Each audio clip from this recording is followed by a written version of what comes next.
Welcome everyone. I am Nilo the Inquisitor.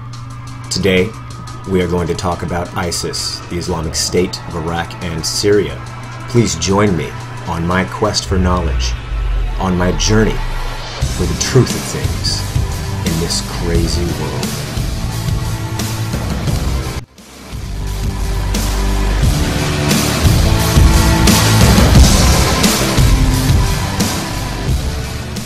ISIS, the Islamic State of Iraq and Syria, one of the most nefarious, antagonistic, horrible Islamic militant groups to ever exist, maybe the most horrible and brutal to ever exist. At least that's what the mainstream media in the United States of America would have us believe. Now, what are the origins of ISIS? Where did all these militants come from? Where do they get their funding?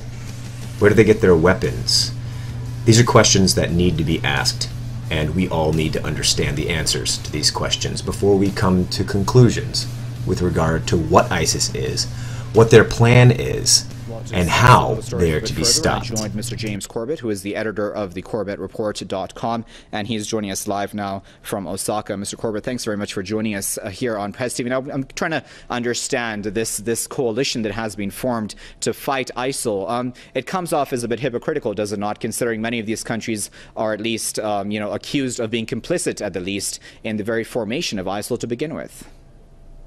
Well, that's an extremely important point, and I think it goes to the core hypocrisy of what is going on here. And I think it would be very disingenuous to argue that these countries, and especially, of course, the United States, are somehow the neutral outside observers who are going to be able to form some sort of coalition against the very group that they helped train. And this goes back to as far as 2006, when ISIL was Al-Qaeda in Iraq, and declassified documents that were published by the Washington Post confirmed that internal Pentagon documents actually referred to Al-Qaeda in Iraq as a PSYOP operation that the Pentagon participated in, trying to build up this organization and make it seem more important than it really was in order to justify the American military ongoing, at that time, intervention in Iraq. Whoa, James Corbett, you can't just say that America had something to do with creating ISIS. That's insane. That's absolutely ridiculous. You can't just say that the country that is fighting against ISIS the most is the one that actually created it. How does that even make any sense? Please, go on. Let me hear what you have to say about this. Fast forward 6 years to 2012, and you had the then secret, but now confirmed, Jordanian military base that was being used by the U.S. and others to train some of the militants who went on to form ISIS and become part of that group. So again, we have this ongoing situation where the very groups that have been fostered, funded, equipped, trained, armed, and otherwise aided by these very countries are now being used as a justification for these countries to invade and to bomb Iraq and Syria. All right, James Corbett. So you're saying that the United States of America is part of a coalition of countries which funded, weaponized, pretty much created ISIS for economic reasons, so they could destabilize areas of the Middle East to justify the United States using military power in those regions to get resources? That sounds horrible. I can't imagine the country that I live in doing something like that. That sounds like some Nazi Germany ridiculousness. I hope that's not true. Tell me more. So what exactly is the game plan then here? Is it just more war for war's sake? Well, I think a lot of different players at the table have different reasons for wanting this type of intervention, and I think we can look at such things as the very important northern Syrian corridor that is a planned and proposed gas pipeline route up through Turkey and towards Europe as a way of feeding Arabian gas up into Europe, as a way of getting around Gazprom's reliance, or Europe's reliance on Gazprom, I should say. But I mean, that's just one potential reason why this is a very geostrategically important region. So I think there are a lot of different interests and different players who have different reasons for wanting this intervention. But I think it all converges on this northern Syria and Iraq area. All right, so there are plans for an oil pipeline in the works in northern Syria that's supposed to feed Arabian gas to Europe. And that's the reason that America is fighting ISIS. I don't really understand the connection between America fighting to destabilize the Middle East so they can take areas of land and then install a pipeline that's going to help the Saudi Arabians feed gas into Europe. Unless we think in terms of the 1970s, when the Americans made a pact with the Saudi Arabians. They pretty much told them, and this is under Nixon, that as long as they sold their gas in dollars to help stabilize the value of the dollar as the world reserve currency, then we would continue to fight on their behalf in the Middle East to stabilize their rule, to stabilize their kingdom, and to make sure they didn't lose power. So if we're thinking in terms of America still helping Saudi Arabia with regard to their geopolitical stance on selling, distributing oil, so on and so forth, then I guess it kind of makes sense. And when it comes to the crucial issue of Syria, obviously, the Syrian government as well as Russia have made it clear that they want consent and coordination with the Syrian government for anything that happens within Syria's borders against ISIL. Do you think that is likely to occur at any point? Well, it seems extremely unlikely, and especially because this doesn't really seem like this is some sort of brand new strategy from this coalition that America seems to be forming right now. It seems like this is just a continuation or an actual bringing about of the plans for armed intervention in Syria that were being talked about last year but didn't actually happen. Well, it seems like they're happening now, and it has been explicitly mentioned by Obama that part of this is going to be continuing America's efforts to destabilize the Assad government. So I don't imagine there's going to be much consultation taking place. And talking about this Frankenstein, if I might call it that, of ISIL, which the U.S. as well has been complicit in forming, because we've seen U.S. weapons, even pictures of U.S. weapons being used by these terrorists on the ground. How much of a risk now is this group to the U.S. itself? Well, it certainly does pose various types of risks in the region, but as you say, I think we have to look at where this was, how it was founded and where it's been supplied and where the equipment and money has been flowing from.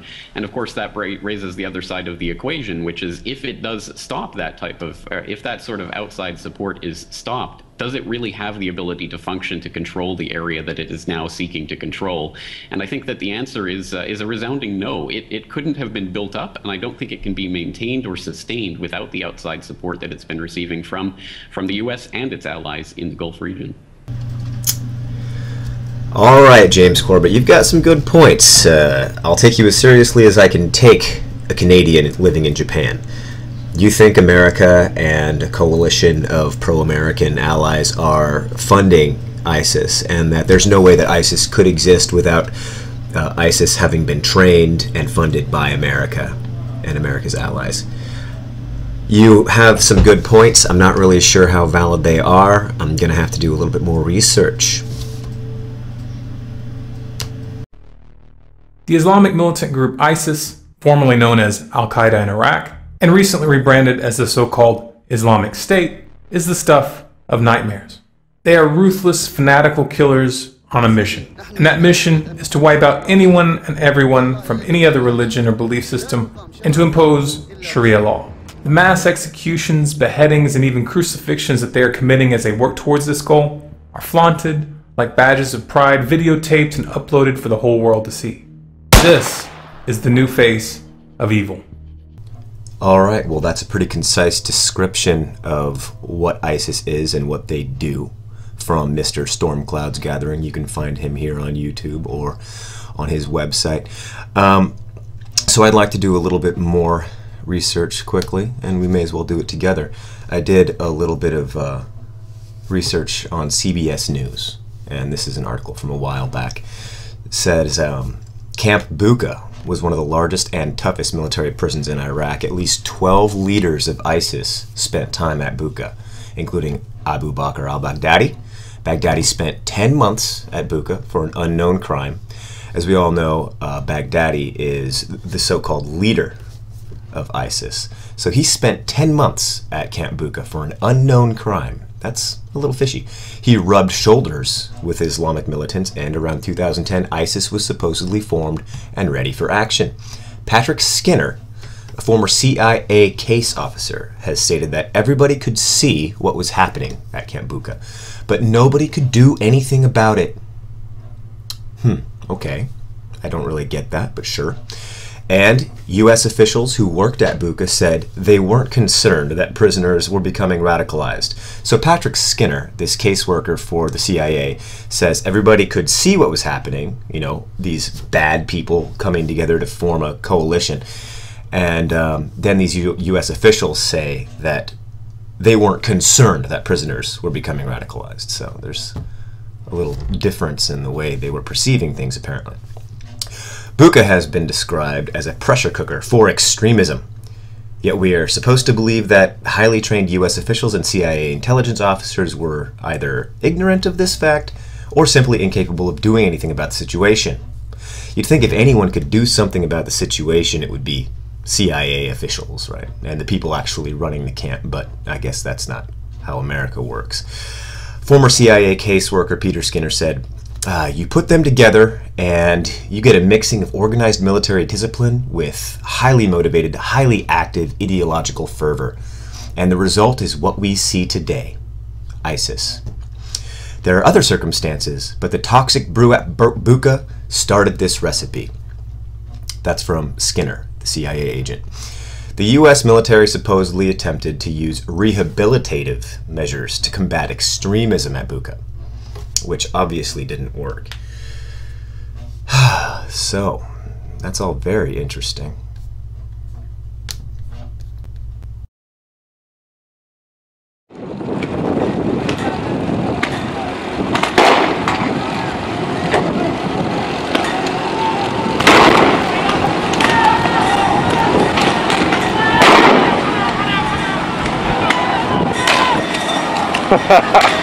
Go through blast with guys.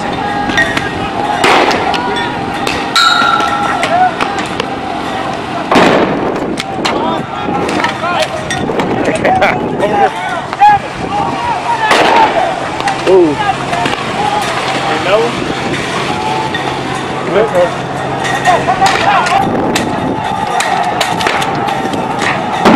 Oh! Yeah! Whoever threw that was beautiful. Is that Mitchell? Yeah, he's dropping him in there. Well, he's been right on all day. Watch out! Oh, that's a big one. We're throwing dirt balls at you right now. That's it. A few rocks, dirt balls. Be decisive on what you fucking shoot. Everybody shooting over top of each other, across each other. What kind of shit is that? If you don't know simple fucking tactics, you need to keep your ass right out here.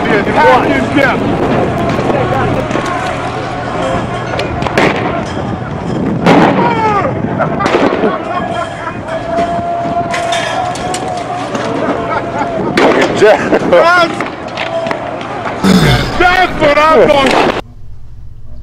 Well, alright. That was intense. Camp Bucca looks like a outstanding place. Need a drink after that one. It's good to know that our country's young people are doing their duty overseas, protecting the innocent, killing people, throwing dirt clots, hiding behind blankets. So before we end our video today, I'd like to go into some of the more in-depth origins of this Islamic military group that we know as ISIS. We're going to watch some clips from a video that Storm Clouds Gathering has put together and do a little analysis in comparison to what we've learned already. Reuters had reported in 2012 that the FSA's command was dominated by Islamic extremists. And the New York Times had reported that same year that the majority of the weapons that Washington was sending to Syria were ending up in the hands of jihadists. For 2 years, the US government knew that this was happening, but they kept doing it. And the FSA's ties to al-Nusra are just the beginning. In June of 2014, al-Nusra merged with ISIS at the border between Iraq and Syria.